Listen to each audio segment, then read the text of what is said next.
Desculpe, estava fechado o microfone. Boa noite a todos, todas. Começar agradecendo aí a parceria com estes canais amigos que nos acompanham, né? Mídia Livre, Pão com Ovo, Vozes Livre, Oswaldo Bertolino, PCTV, Chimarrão Marxista, Rogério Matuque, Caverna TV e a 247 TV e DCM TV, que são grandes canais de streamer que reproduzem este curso sobre Mao Zedong e dá aí alguns milhares de assistência, né? Curso livre, mais ou menos caminhando aí mais para a parte final do curso. Hoje, eu ia pedir também, claro, que vocês deem like, que vocês curtam em todos os canais que estão assistindo a aula, né? Se os canais permitem que vocês ingressem como membros, eu faço um apelo para que vocês sejam membros dos nossos canais. E o meu, a partir de R$ 6,90 por mês, você pode ajudar aí no meu trabalho, pelo menos um recurso para comprar livros. Bom, hoje eu programei falar sobre um livro de Mao Zedong, que é um dos livros mais importantes que definem o pensamento de Mao, que, digamos assim, se existia uma corrente de pensamento chamado maoísmo, este pequeno livro, livrete, é o que define esse posicionamento. O livro é sobre a contradição. Sobre a contradição. Daqui a pouco eu leio uma passagem que eu marquei aqui, mas é um livro excepcional. Eu li este livro na juventude. Eu devia ter 18, 19 anos, né? 75, 76. E me marcou muito esse livro, porque a minha formação dentro da filosofia dialética, da lógica dialética, do materialismo dialético estava se iniciando. Então, isso ajudou muito. E é um livro essencialmente filosófico. Então, não é um livro que tem técnicas militares, guerra de guerrilhas, né? Então, nesse sentido, é um livro filosófico. Mas os exemplos que ele dá se aplicam na linha de frente dos revolucionários. Este livro também foi, aí meu amigo Ivo fazendo uma contribuição sempre presente, eu agradeço muito, ajuda ao nosso trabalho. Este livro, ele foi escrito no mesmo período em que o outro que nós vimos semana passada foi escrito, 1937, quando estava instaurado na China uma guerra civil e, ao mesmo tempo, havia a invasão japonesa no leste do país, ali na costa do Mar do Sul da China, que é a região chamada da Manchúria. Então a China era um caos total, guerra civil e enfrentamento do inimigo invasor, né? Mao Zedong ficava ali naquela cidade de Yan'an, né, que é uma espécie de QG dele, e esse livrinho, o livrete, né, é uma compilação das palestras e conferências que ele deu no Instituto Político e Militar Anti-Japonês. Olha o nome do instituto. Não sei se existe até hoje. Posteriormente, quando foram publicadas as suas obras escolhidas e obras completas, com Mao Zedong ainda em vida, depois da Revolução, ele fez alguns ajustes, pequenos ajustes, para a publicação, né? Eu relatei essa questão de ajustes quando vimos a vida de Marx e Engels no curso, que também está tudo aí, tem uma playlist lá, curso Marx, Engels, Lenin, Stalin, e agora já tem a playlist de Mao, né? Eu relatei um episódio de possibilidade de mudar conteúdos anos depois. Isto não é comum entre os autores, seja o romance, quase nem pensar. Uma vez publicado, eles não mexem mais. Mas livros históricos, livros filosóficos, livros de análise política, você pode fazer ajustes. O interessante foi o exemplo do Manifesto do Partido Comunista de 1848. Quando, em 1872, foi lançado a edição inglesa, porque os livros de Marx e Engels eram escritos na língua nativa deles, que era o alemão. Tinha tanto alemão exilado em Londres que o livro fez sucesso.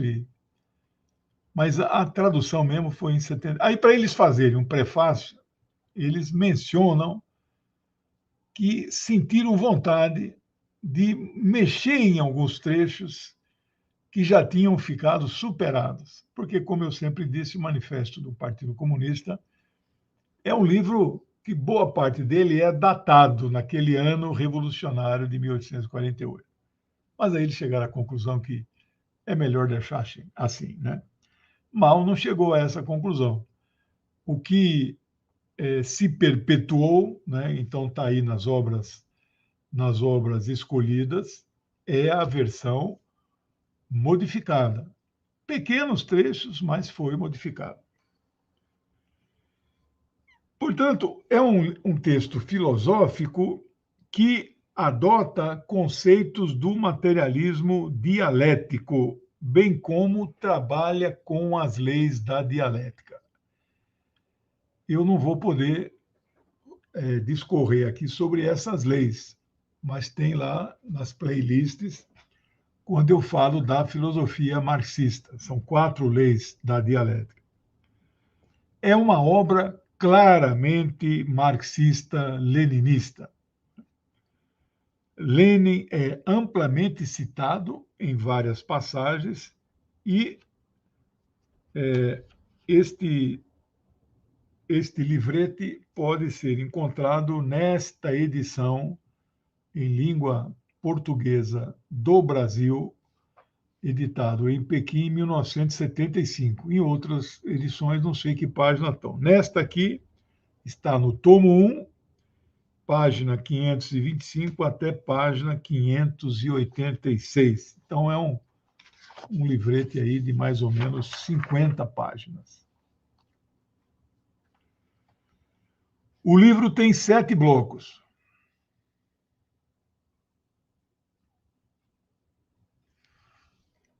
Ivo, eu comentei agora no DCM, eu fiquei espantado com este resultado.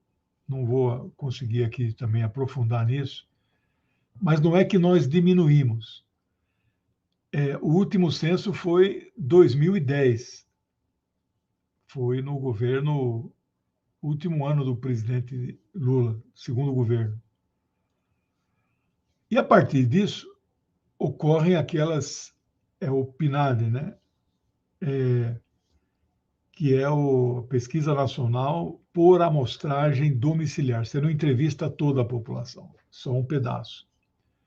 E entre um PNAD e outro, os técnicos, os demógrafos, sociólogos do IBGE calculam, e é uma conta muito precisa, o incremento anual de população. Se você entrar no site hoje do IBGE, hoje não, ontem, porque hoje já está com o número oficial de 203 milhões.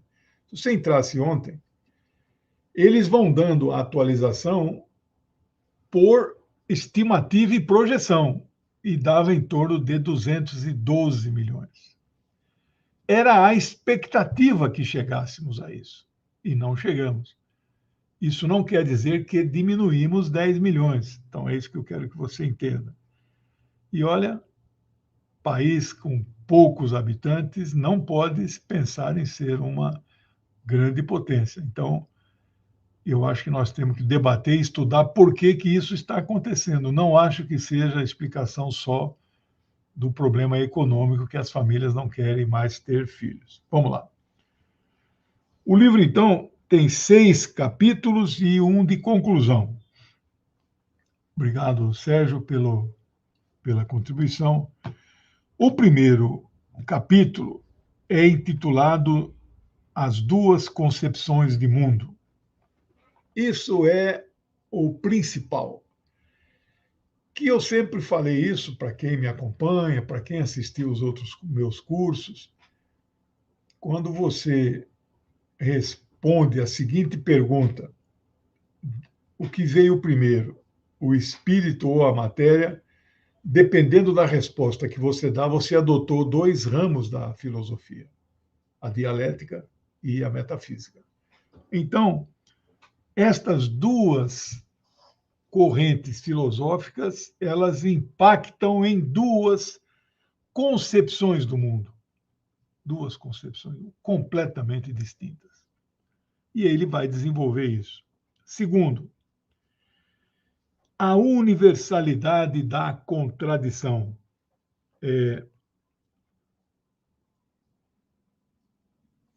O que é a universalidade da contradição?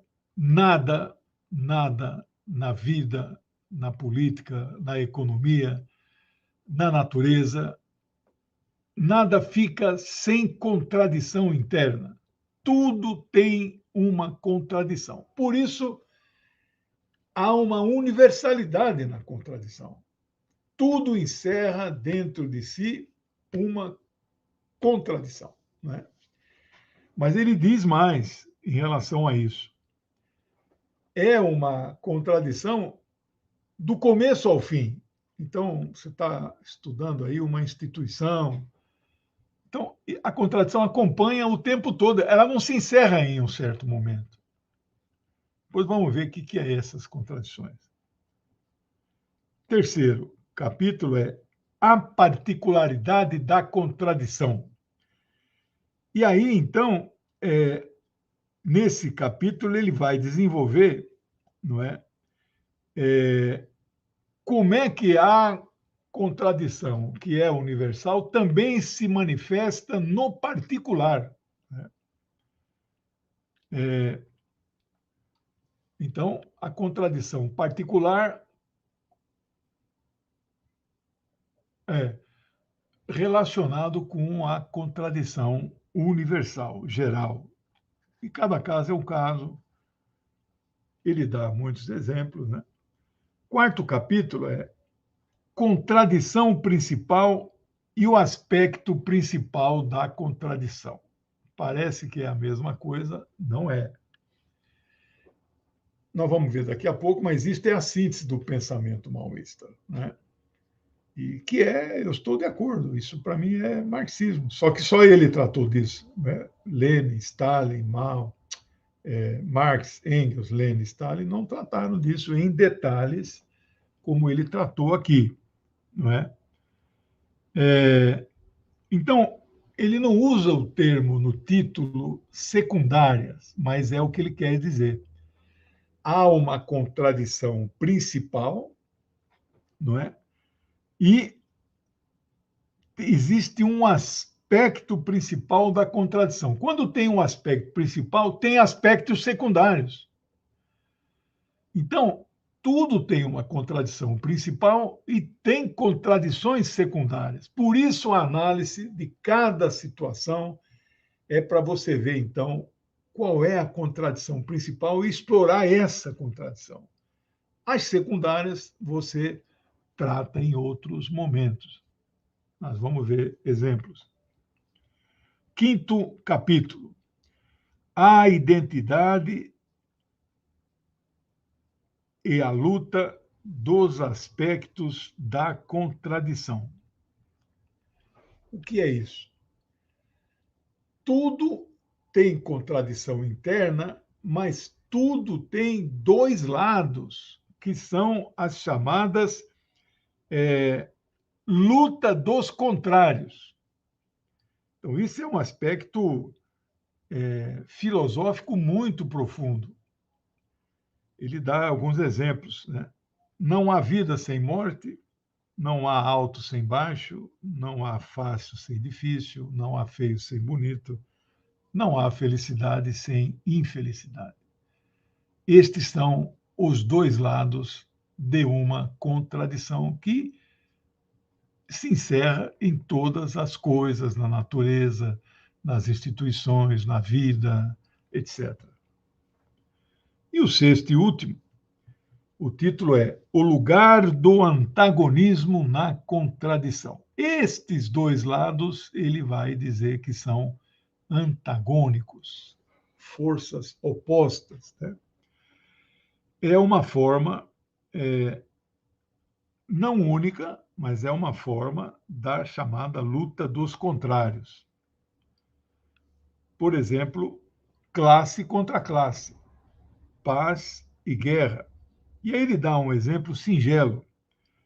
Dentro de uma bomba, antes dela ser detonada, existem vários componentes que convivem ali e são antagônicos, mas a bomba ainda não explodiu. Então, será preciso, então, um estopim, um detonador, uma espoleta, algum agente que faça com que surja esta explosão. Antes disso, eles vão convivendo ali. Ele vai exemplificar com essa questão das classes sociais daqui a pouco.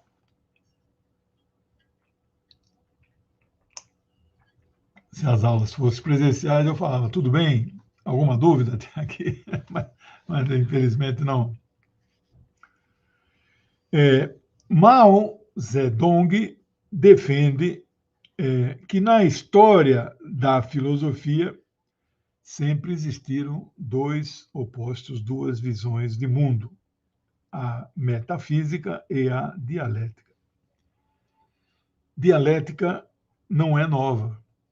Nós sabemos que os filósofos pré-socráticos, estamos falando de 2.500 anos atrás, ou 500 anos antes da era atual, você pode falar de outras formas, né? A filosofia grega pré-socrática era muito mais dialética do que a filosofia socrática. E as que decorreram do pensamento grego, então aí vem Tomás de Aquino, os filósofos árabes, que eu encerrei domingo passado o curso de filosofia oriental, né? Averroes, Ibn Rushd foram grandes. Averroes e Ibn Rushd é a mesma pessoa. Averroes e Al-Kindi foram grandes comentadores de Aristóteles. Então, eles também não foram tão dialéticos quanto os pré-socráticos.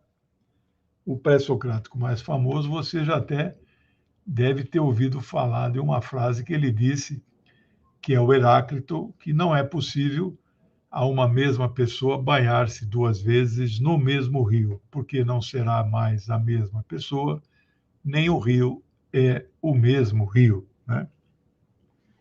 E aí Bertolt Brecht, grande teatrólogo, dramaturgo, poeta alemão comunista, aproveitando o exemplo do rio, né? Muito se fala da violência das águas de um rio, mas não se fala da violência das margens que a oprime, que oprime as águas, as ondas, né? Interessante. Professor, o senhor poderia abordar as polêmicas em torno da Revolução Cultural, na verdade, sobre a construção do socialismo na próxima aula? Então, eu estou vendo isso. Está no meu horizonte falar em detalhes do que foi. Nas primeiras aulas, na história da biografia dele, eu falei.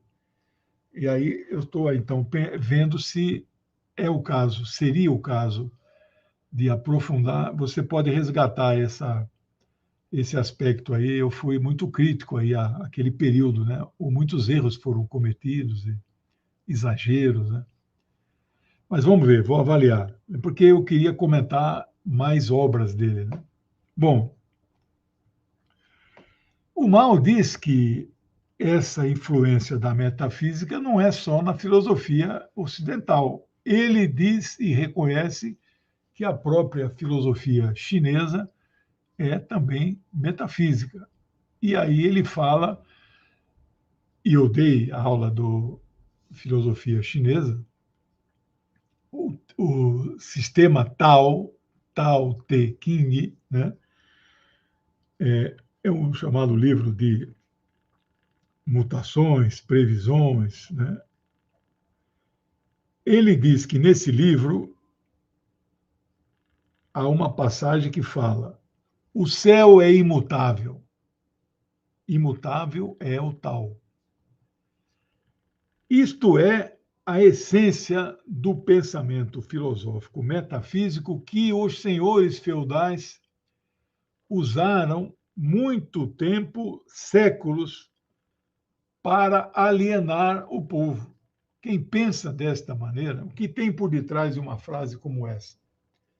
Tem por detrás a imutabilidade das coisas, dos seres, das sociedades, das classes, das instituições. Nada muda. E a dialética é o oposto disso. Tudo muda, tudo se transforma, tudo se desenvolve. Esta é a lei número 1 da dialética. Não é?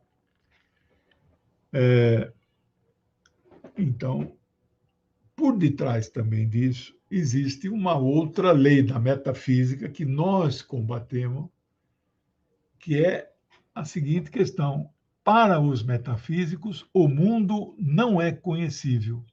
Para nós, dialéticos, o mundo é conhecível. E aí entra, então, um termo chatinho, né? A cognoscibilidade do mundo. Tudo isto é possível ser conhecido, né? Desvendado, divulgado. Né? Então, por detrás desse pensamento metafísico tem esse aspecto da cognoscibilidade. Ô, querida Janilce, sempre presente com uma contribuição. Muito obrigado, viu? Bom, ainda que a dialética possa ser muito antiga, o primeiro filósofo considerado dialético é isso mesmo, Schrödinger. Isso mesmo. O primeiro filósofo dialético foi Friedrich Hegel, que morreu em 1831. Marx e Engels foram hegelianos, influenciados por Ludwig Feuerbach. Não tinha como não ser hegeliano, não tinha outro pensamento alternativo. Quando Hegel morre, Marx tinha 15 anos e o Engels 13. Então, não tem nenhum contato com eles. Eles eram gênios, mas não com essa idade, né? Mas o grande desenvolvedor do pensamento hegeliano foi Ludwig Feuerbach. E, num certo momento, Marx e Engels rompem com Feuerbach e aí constrói. Então, o Mao diz que a dialética hegeliana é uma dialética idealista, não é uma dialética materialista. E só Marx, Engels e depois Lenin desenvolveram em maior profundidade os conceitos do materialismo dialético. Então, a essência do materialismo dialético é o reconhecimento que o mundo é material. Todas as ideias. Obrigado, Janilson. Todas as ideias decorrem da matéria. A matéria é que cria as ideias na nossa mente. Mente é uma coisa, cérebro é outra. Mente é o espírito, cérebro é a matéria. Só tem sentido falar em mente quando existe um cérebro. Depois que o cérebro para de funcionar, de pensar, de existir, a mente também cessa a sua existência. Mas aí vem outras teorias. Não, a mente, a alma é a essência da mente, isso aí não se perde. Você morre, ela sai, desprende, vai para esse lugar, vai para aquele, ou então fica vagando, sei lá. Né? E cada um acredita naquilo que quer acreditar. Todos os fenômenos sociais e até os fenômenos naturais se desenvolvem a partir de contradições entre aspectos que lhes são opostos. É chamada luta dos contrários. A terceira lei, não é exatamente a segunda, lei da dialética, é a luta entre dois contrários. Então, eu vou dar um exemplo que eu dou muitas vezes quando lecionei também filosofia. Você está vivo ou está morto? O pensamento idealístico ele é absolutista. Ou é preto ou é branco. Ou você está vivo ou você está morto. Não tem nada intermediário, não há gradações. Mas você está vivo ou está morto? Não, eu estou vivo. Mas por quê? Qual é a explicação? Os dialéticos dizem que existem duas forças lutando dentro de nós o tempo todo: as forças da vida e as forças da morte. Nesse momento, se eu coçar a minha pele assim, quantas células mortas saíram por aqui? Se eu coçar a cabeça, né? Então eu estou simultaneamente morrendo e vivendo. É uma forma dialética de ver as coisas. Mais do que isso. Por que a resultante final é a vida?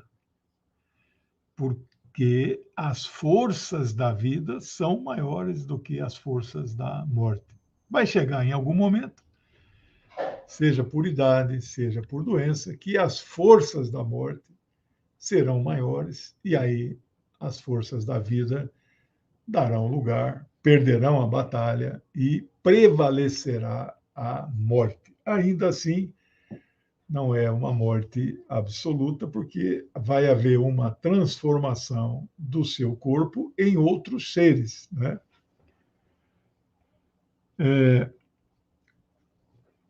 Há uma outra lei da dialética, é a chamada lei do salto qualitativo. E ele, de certa forma, também aborda isso em um dos capítulos. Qual é a lei do salto qualitativo? Né? A partir de incrementos em alguma situação, ou na natureza, ou em uma sociedade, você às vezes nem percebe que aquilo está se modificando. De repente, aquilo dá um salto de qualidade. O exemplo na física mais elementar que existe, nós até falamos disso, é a fervura da água, a mudança de estágio da água líquida para a água gasosa. Como é que é feito? Você, então, coloca uma energia na panela com a água e quilocalorias vai injetando, a água vai esquentando, vai, né, começam as borbulhas, mas ela é água ainda. Em que momento ela dá o salto de qualidade e se transforma? Quando pular do 99º grau para o 100º grau. Lembrando que em condições de temperatura e pressão. Né? Então, claro, lei da transformação da energia, mas é a base da dialética. Tudo se transforma. Né? Nada pode ser criado. Bom,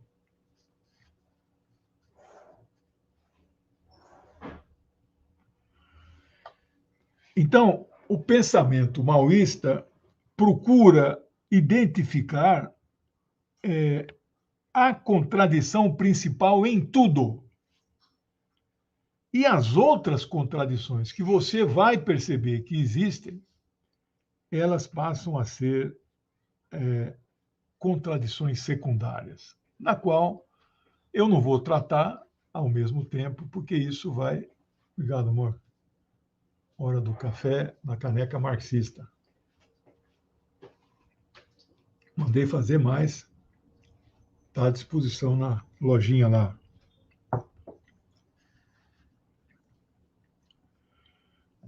Qual é a contradição principal na sociedade capitalista? Vocês sabem, né? Mesmo não ouvindo vocês falarem, a contradição principal é a burguesia e o proletariado. Não tem outra contradição. Todas as outras são secundárias. E ele vai mostrar quais são. Aí eu recorro ao livro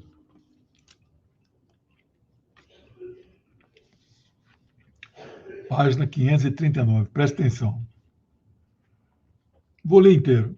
Por exemplo, nas sociedades capitalistas, as duas forças em contradição, o proletariado e a burguesia, formam a contradição principal. Disso ninguém tem dúvida.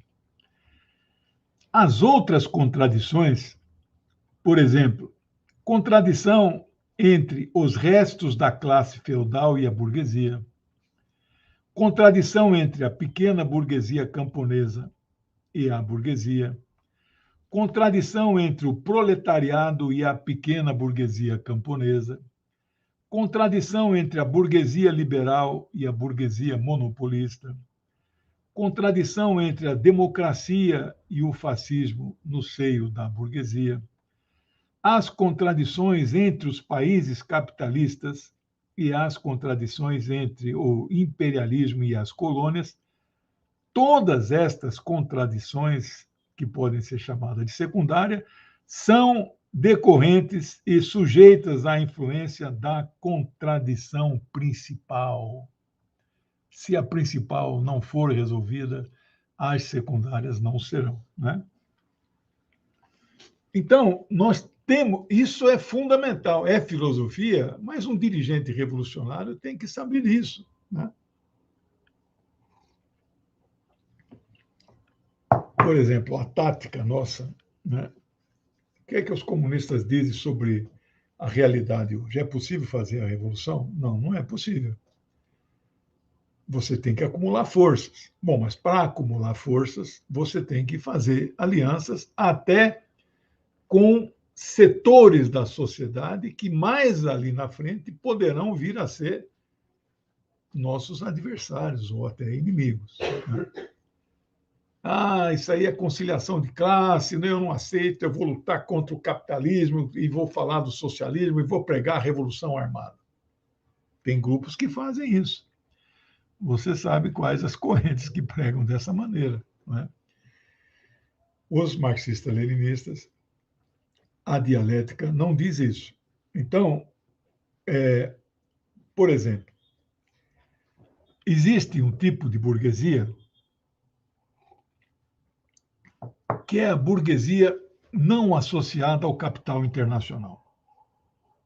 Eu vi agora uma reportagem que a Volks parou a produção porque os pátios estão lotados e não vende. Quem é dono da Volks? Não é a burguesia brasileira. Mas tem determinadas empresas nacionais que são donos exclusivamente de brasileiros. Bom, então há uma diferença entre eles, há uma diferença. Nós temos que perceber isso. Segundo exemplo,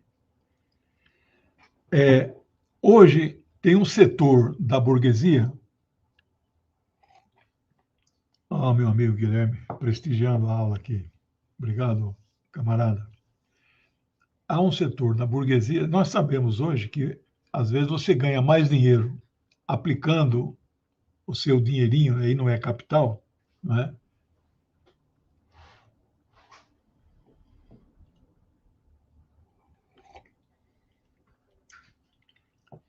Não, Ivo, é que você está pegando um aspecto que não é o mais importante do. O Kant é um filósofo, ele é idealista, né? Não é materialista, dialético. Mas o importante do papel dele, e eu demorei 30, 40 anos para. Ainda bem que, né, é o problema do racionalismo versus empirismo, né? Esse aí é a questão principal. E ele era o líder dessa bloco de pensadores do século XVII que defendiam o racionalismo, né?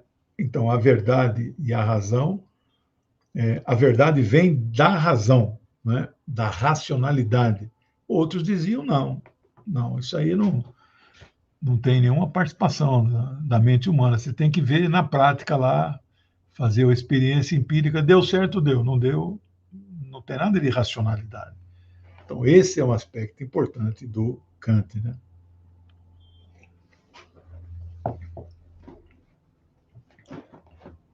Eu dizia, hoje você ganha mais dinheiro. Quando você tem 1 milhão no banco, este 1 milhão não é capital, é dinheiro. Quando é que o dinheiro se transforma em capital? Aí você pode ir lá nas aulas de Marx, de economia marxista, né? O dinheiro se transforma em capital quando você cria emprego, dá trabalho, extrai a mais-valia do seu trabalhador, que produz matéria-prima, vira mercadoria, vende no mercado, e ao vender no mercado, isto retorna e você vai enriquecendo. Aí o que você acumula pode reinvestir na empresa, pode contratar mais gente, pode construir um prédio novo, pode importar uma máquina, né, mais sofisticada. Isto é capital. Mas vamos lá. Você tem 1 milhão. Você abriria. Dizem que para criar um posto de trabalho industrial, você precisa de 50 mil de investimento. Você tem 1 milhão, você poderia abrir uma média empresa e contratar 50 empregados. Mas você não sabe se vai dar certo. Você vai jogar todo o seu dinheiro nisso? Aí ele vira capital, porque você está abrindo uma indústria. Você não vai fazer isso. Uma parte das pessoas não fazem isso. Porque deixar o dinheiro parado no banco, rendendo o tal dos juros, com um juro de 13,75, né, ao ano, e não cai, não cai, não vai cair, né? É melhor o dinheiro ficar parado. Ficar parado. Beleza, Ivo. Mas tem um outro setor da burguesia que prefere arriscar, que não investe, que não aplica em títulos, que não põe lá nas letras do tesouros. Tem vários LTI, LDI, uma sigla aí que eu não domino. Tudo especulação, tudo especulação. Então, esse tipo de empresário é diferente do outro tipo de empresário que uma parte de todo o seu dinheiro e sua riqueza está na especulação. Então, é a chamada burguesia financeira. Mas tem uma burguesia que não vive da especulação, né? Ah, professor, mas muito pouco, não importa. Nós temos que entender que não é a mesma coisa. O, o Lenin usa o termo frações de classe, né? Então, se entre o proletariado tem diferença, tem, o rentismo é a apropriação de especuladores sobre o capital produtivo. Não, você misturou muitos conceitos, o Danilo. Rentismo é aquela parcela da burguesia que vive de renda, aluguéis, ou aplicados em tesouros, né? Quem aplica em imóveis ou em letras do tesouro são todos especuladores. Mas isso não tem nada a ver com o capital produtivo. O capital produtivo é aquele que é produzido a partir do trabalho, da mais-valia. Né? Esse é o capitalismo clássico. O capitalismo da especulação nada tem a ver com o produtivo, ao contrário, é um capitalismo improdutivo.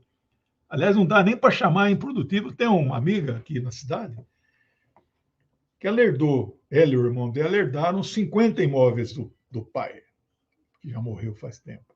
Eles vivem de renda, sei lá quanto dá isso por mês. Eles têm um escritóriozinho, tem um empregado, que administra, contrata. Ah, deu problema de encanador, você chama o encanador, vai lá e arruma. Chamar isso de capitalismo produtivo não tem sentido, tem um erro técnico, grosseiro, entendeu? Bom, não sei se consegui responder, mas a pergunta é difícil também, viu?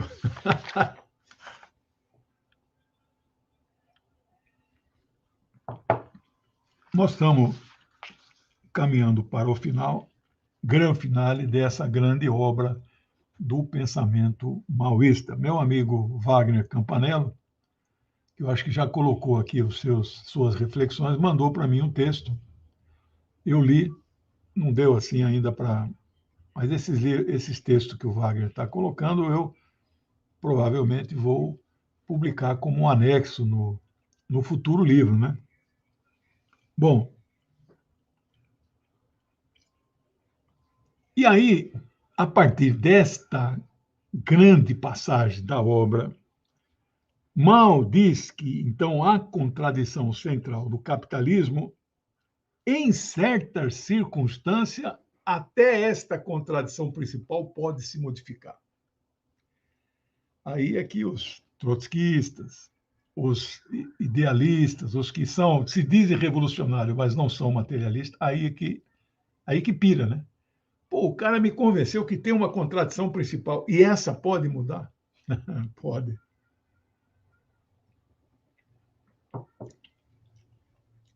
Qual é o exemplo que ele dá? Justamente a invasão japonesa que eu falei no começo da aula, né? A luta da guerra civil era a burguesia e o proletariado, né?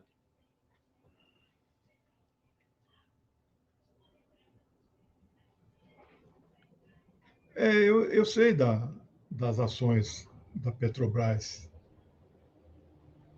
Então, as ações na Bolsa pode ser considerado uma especulação, mas você está jogando o dinheiro concreto numa empresa, não é num simples papel. Porque se a empresa rende e todo ano está rendendo, ela distribui juros e dividendos, né? Bom, então, a luta na China era entre a burguesia, representado pelo Kuomintang, né, o general Chiang Kai-shek, era o presidente da China, que defendia os interesses dos Estados Unidos, do imperialismo, né, e dos burgueses chineses, dos homens mais ricos. E o Mao Zedong e o Partido Comunista da China, que governa a China até hoje, desde 1949, defendiam os interesses do proletariado e dos seus aliados. Quem é o grande aliado do proletariado? O campesinato. E depois? Classes médias baixas urbanas, intelectualidade progressista, clero progressista. Então, nós temos que ter aliados, né? Mas, em um certo momento, o Japão invadiu-a. Havia, então, um inimigo maior, tanto da burguesia chinesa como do proletariado.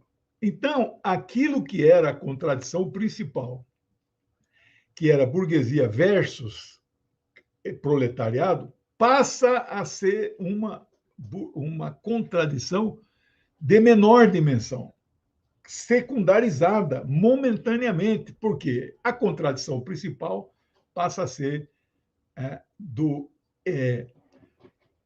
inimigo imperialista externo versus a nação chinesa. Mudou a... Que coisa? E aí, como é que a gente aplica isso nos dias de hoje? De que serve o pensamento filosófico se você sabe aplicar em lugar nenhum. De quinta para sexta-feira da semana passada, 23 para 24 de junho, um cidadão russo chamado Evgeny Prigozhin, que trabalhava para o governo russo, recebendo bilhões de rublos para lutar com o seu exército privado na frente de batalha, resolve se insurgir contra o governo. Pega os seus blindados e marcha em direção a Moscou com 15 mil soldados, desguarnecendo lá o fronte. Mas não aconteceu nada porque tem um exército lá, né? Meu amigo e minha amiga, isso abalou o mundo inteiro. Aí saem em campo os dialéticos e saem os metafísicos fazendo suas análises, né? E eu espero ter correspondido, né, com a minha experiência, com a minha leitura acumulada, né? Por qual era a condição para Vladimir Putin vencer? Tinha que unir a nação, da burguesia ao proletariado, do partido dele, Rússia Unida, que tem 80% do parlamento, ao Partido Comunista da Federação Russa, que é o partido de Lenin. Todo mundo se uniu. A Igreja Ortodoxa, os muçulmanos lá da Chechênia, todo mundo, né? Por quê? A contradição dentro da Rússia continua sendo burguês e proletário. O Putin não é um representante do proletariado, né? Eu não diria que ele é um burguês capitalista clássico, típico, tradicional, né? Ele tem uma visão meio estatista, né? Ele não defende privatizar tudo, ao contrário, a Gazprom é pública, é do Estado. Ele era igual a Petrobras, tinha ações, ele comprou tudo, então ficou 100% estatal, igual a Caixa no Brasil. O Banco do Brasil tem ações da Bolsa, né? Então, aí nós, então, porque nós ficamos ao lado de quem? Ao lado do governo da Rússia, não é do Putin em si. Vocês que me acompanham sabem qual é nosso posicionamento. Nós não defendemos Vladimir Putin, mas defendemos a ação do Estado, né, do governo russo, cujo caráter, cujo compromisso, neste momento histórico, é anti-imperialista. É contra o capitalismo financeiro. E a Rússia hoje ajuda a construir um novo sistema internacional de meios de pagamento instantâneos, usando outras moedas alternativas que não seja o dólar, né? Então, e o que fizeram, então, os metafísicos, ou aquilo que eu chamo da nova esquerda? Essa turma da nova esquerda ficou ao lado dos Estados Unidos, da OTAN, torcendo para que o Prigozhin, naquele momento, conseguisse chegar em Moscou, desse o golpe, derrubasse o Putin e colocasse um títere dos Estados Unidos na presidência da Rússia. A prática é o critério da verdade. Eles, essa tal nova esquerda, fala: não, nós não somos assim, né? Então, tá bom. E aí, um exemplo do antagonismo que ele vai dar também, que é entre campo e cidade. Tem uma contradição, é antagônica. Eu prefiro morar na cidade do que no campo. Então, nós convivemos com esta contradição, não é? Então, ela é antagônica. Mas, se um dia chegarmos ao socialismo, esse dá esse exemplo. Como a Rússia caminha para isso, esta que no sistema capitalista é uma contradição antagônica central, principal, passa a ser uma contradição secundária, né? Não antagônica, né? No socialismo. E quando é que isso desaparecerá como contradição? Isto só deixará de ter essa contradição sob o comunismo. Aí desaparece a contradição. Todos são iguais. Outro exemplo quem dá é o Stalin, e está no livro do Stalin, né, que eu lancei há pouco tempo, que é a contradição entre o trabalho manual e o trabalho intelectual. Quando isto é uma contradição antagônica. Sob o socialismo, isto vira uma contradição secundária, mas não desaparece, porque a profissão de lixeiro, né, jamais será, mesmo no socialismo, equivalente a um médico cirurgião, por exemplo. Né? Quando que isso desaparecerá? Só sobre o comunismo, que está tão longe que nós ainda nem sabemos como seria um país comunista mesmo, de verdade. Né? Pessoal, mais uma aula cumprida, 14ª aula. Semana que vem, vamos ver qual é o novo livro de Mao que eu vou. Talvez eu faça aqui um resumo deste livro, né? Que é o famoso livro vermelho, que não foi ele que escreveu, né? Foi o Xu Enlai que fez a compilação. Aí são pensamentos de Mao. Então não sei como que eu comentaria um livro desse, porque são 32 capítulos e cada capítulo tem, às vezes, 30 passagens dele relacionado com o tema do capítulo, né? Vamos ver. É isso. Domingo já não temos mais curso às 19 horas, ou talvez 18, um pouquinho mais cedo, eu não sei. Mas então, domingo, eu volto a fazer análises geopolíticas mundiais, todos os domingos, tá bom? Então, amanhã à noite, eu farei uma live. Eu não sei se eu consigo colocar na tela aqui o card para vocês verem. Vocês conhecem aquele comandante Farinaso, né? Ele é um militar da reserva, que é um militar patriótico, né? Ele não é de esquerda, ele não é socialista nem comunista, mas ele disse para mim, e ele tem me prestigiado, ele vai nos meus lançamentos, ele falou que vai fazer propaganda do meu livro de Stalin nesta nossa live de amanhã. Ele fala para mim uma coisa que eu fico comovido. Professor, o que nos une é o amor pelo Brasil. Né? Eu acho legal isso, né?